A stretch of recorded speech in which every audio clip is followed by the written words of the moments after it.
ఈరోజు మేము అన్నమయ్య జిల్లా గురంకొండ మండలం గురంకొండ గ్రామంలో వెలిసిన శ్రీ శ్రీ శ్రీ మహేంద్ర మర్రి చెట్టు దగ్గరికి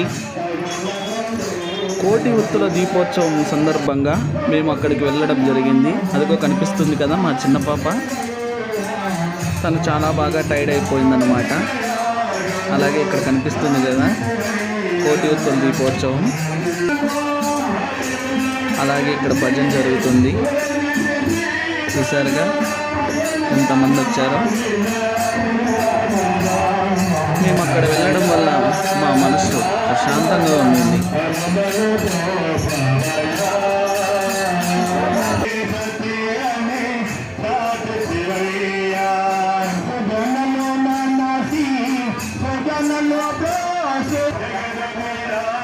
శివుని బొమ్మ వేశారు, చూసారుగా ఎంత బాగుందో. ఇక్కడ కర్పూరాలు కూడా పెట్టారు. ఆ టయానికి మేము లేము అక్కడ. హాయ్ ఫ్రెండ్స్, ఇదిగోండి మల్లికార్జున స్వామి వారు కూర్చొని